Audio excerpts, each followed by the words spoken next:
Assalamualaikum warahmatullahi wabarakatuh. Hello everyone, let me introduce myself. My name is Nadara Haratu Adaha with NPM 2441067 and I'm from class management 24CX. Today, I would like to present about stage in the business feasibility study. In simple terms, a business feasibility study is a series of systematic steps used to evaluate whether a business plan is feasible or not. The main purpose is to reduce the risk of loss and support better decision making. Let's begin the discussion. Business Idea Discovery. Tahap pertama adalah Business Idea Discovery atau penemuan ide bisnis. Di tahap ini, fokus utamanya adalah mencari peluang usaha yang bisa dikembangkan.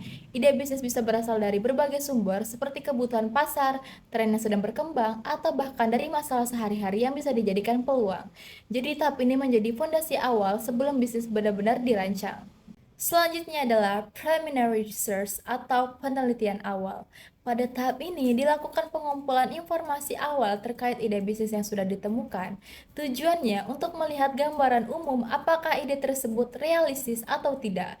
Misalnya kita mulai melihat kondisi pasar, target konsumen, serta potensi pesaing. Masuk ke tahap inti yaitu business feasibility analysis.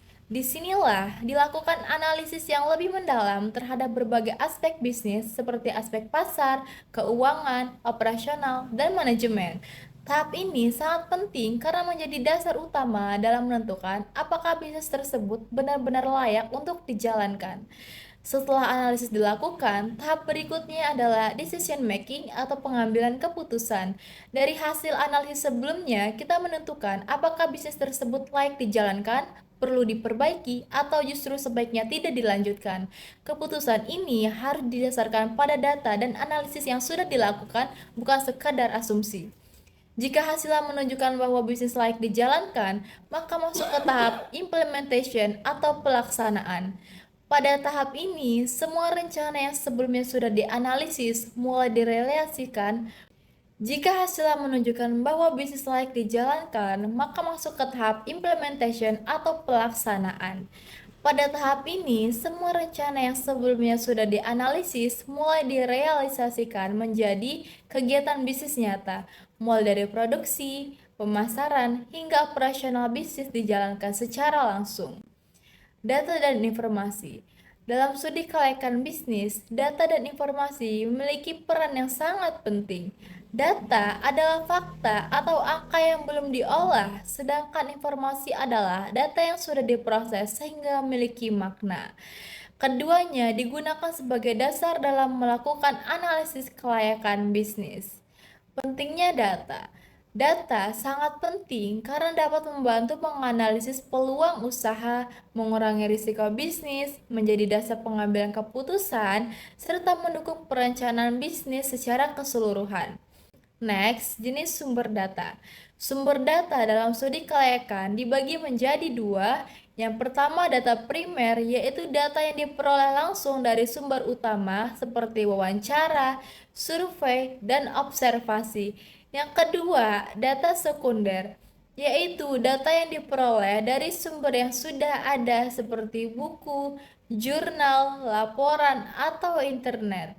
Selanjutnya, metode pengumpulan data. Untuk mendapatkan data, ada beberapa metode yang biasa digunakan seperti observasi atau pengamatan langsung, wawancara, kuesioner, dan dokumentasi. Pemilihan metode ini tergantung pada kebutuhan dan jenis data yang ingin dikumpulkan. Selanjutnya, rekomendasi studi kelayakan. Pada tahap akhir, studi kelayakan akan menghasilkan rekomendasi. Rekomendasi ini berisi kesimpulan dan saran yang didasarkan pada analisis berbagai aspek bisnis dan digunakan sebagai dasar pengambilan keputusan. In conclusion, the stage of a business feasibility study are a systematic process that starts from discovering a business idea until the implementation stage. Each stage plays an important role in ensuring that the business has been carefully planned and analyzed. By following this stage, entrepreneurs can minimize risk and increase the chance of business success. That's all my presentation. Thank you for your attention. Saya akhiri. Wassalamualaikum warahmatullahi wabarakatuh.